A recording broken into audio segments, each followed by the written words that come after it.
Hi అండి. ఎలా ఉన్నారు అందరూ? ఇవాల్టి మన వీడియోలో స్ట్రీట్ ఫుడ్ స్టైల్‌లో గోబీ ఫ్రైడ్ రైస్‌ని ఎలా చేసుకోవాలో చూపించబోతున్నాను.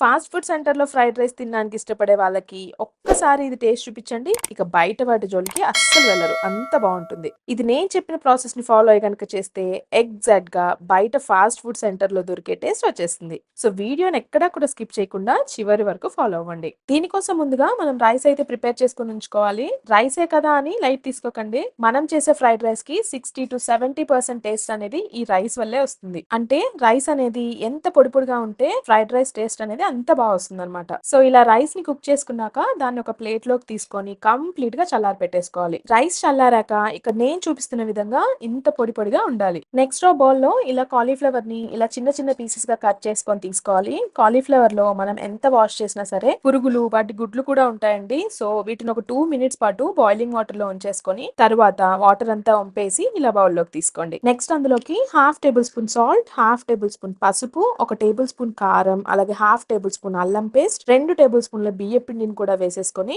ఇవన్నీ కూడా ముక్కలకి బాగా పట్టేలాగా కలిపేసుకోండి. నెక్స్ట్ అందులోకి బైండింగ్ కోసం కాస్త వాటర్ ని యాడ్ చేయాలి. జస్ట్ 1-2 టేబుల్ స్పూన్స్ యాడ్ చేస్తే సరిపోతుంది. ఇలా వేసుకొని అంతా కూడా బాగా కలిపేసుకొని పక్కన పెట్టేసుకోండి. నెక్స్ట్ ఒక బాండిలో షాలో ఫ్రై కి సరిపడా ఆయిల్ తీసుకొని ఆయిల్ కాస్త హీట్ అయ్యాక వీటిని ఒక్కొక్కటిగా విడివిడిగా ఆయిల్ లో వేసేసుకోండి. ఇలా అన్ని వేసేసాక వెంటనే వాటిని గరిటతో కదపకుండా ఒక 2-3 మినిట్స్ పాటు మీడియం ఫ్లేమ్ మీద ఫ్రై అవ్వనివ్వండి. తర్వాత వాటిని రెండో వైపుకి ఫ్లిప్ చేసుకొని అన్ని కూడా కంప్లీట్ గోల్డెన్ కలర్ వచ్చేంత వరకు కూడా చక్కగా మీడియం ఫ్లేమ్ మీద ఫ్రై చేసుకోవాలి. 10-15 మినిట్స్ తర్వాత చూస్తే ఇలా అన్ని కూడా ఫ్రై అయిపోయి మంచి కలర్ లోకి వచ్చేసి ఉంటాయండి. ఇప్పుడు స్టవ్ ఆఫ్ చేసేసి వాటిని ఒక బౌల్ లోకి తీసుకొని పక్కన పెట్టేసుకోండి. ఇప్పుడు వేరొక పాన్ లో 2-3 టేబుల్ స్పూన్స్ ఆయిల్ ని హీట్ చేసుకొని 2 ఎగ్స్ ని ఇలా బీట్ చేసుకొని వేసి మీడియం ఫ్లేమ్ మీద వాటిని బాగా కుక్ అయ్యేంత వరకు కూడా ఫ్రై చేసుకొని స్టవ్ ఆఫ్ చేసి ప్లేట్ లోకి తీసుకొని పక్కన ఉంచుకోండి. ఇక్కడ ఎగ్ అనేది కంప్లీట్ గా ఆప్షనల్ అండి. వెజిటేరియన్స్ అయితే దీన్ని అవాయిడ్ చేసేయచ్చు. ఇది వేయకపోయినా కూడా ఫ్రైడ్ రైస్ టేస్ట్ బానే ఉంటుంది. నెక్స్ట్ ఇందాక మనం ఏ బాండీలో అయితే కాలీఫ్లవర్ ని ఫ్రై చేసుకున్నామో అదే బాండీలో మిగతా ఆయిల్ ని హీట్ చేసుకొని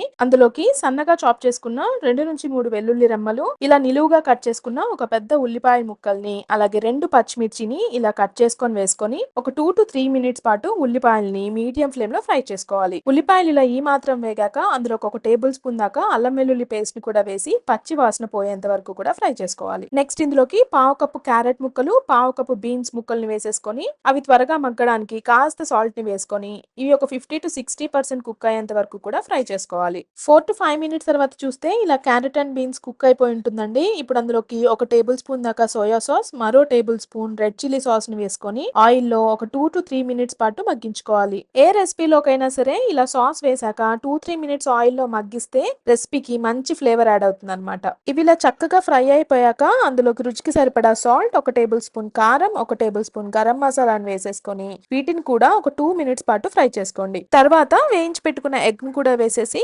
ఇవంతా కూడా ఎగ్ కు బాగా పట్టేలాగా ఒక నిమిషం పాటు ఫ్రై చేశాక మనం ముందుగా కుక్ చేసి ఉంచుకున్న రైస్ ని మొత్తం కూడా అందులో యాడ్ చేసేయండి. నెక్స్ట్ ఒక టేబుల్ స్పూన్ దాకా మిరియాల పొడిని, రైస్ లోకి సరిపడా సాల్ట్ ని, అలాగే మనం ఫ్రై చేసి పెట్టుకున్న గోబీ పీసెస్ ని కూడా వేసేసుకొని అంతా ఒకసారి కలిపేసుకొని హై ఫ్లేమ్ లో 2-3 మినిట్స్ పాటు సాట్ చేసుకున్నాక ఒక టేబుల్ స్పూన్ స్ప్రింగ్ ఆనియన్స్ వేసేసుకుంటే ఎంతో టేస్టీ అయిన street style gobi fried rice ready అయిపోయినట్టే. ఈ టేస్టీ ఫ్రైడ్ రైస్ ని మీరందరూ కూడా తప్పకుండా ట్రై చేసి మీ ఫీడ్బ్యాక్ ని కమెంట్ బాక్స్ లో తెలియజేయండి. అలాగే వీడియో నచ్చితే ఒక లైక్ ఇచ్చి మరిన్ని మంచి టేస్టీ రెసిపీస్ కోసం మన ఛానల్ ని తప్పకుండా సబ్స్క్రైబ్ చేసుకోండి. మరో మంచి రెసిపీతో మళ్ళీ కలుద్దాం.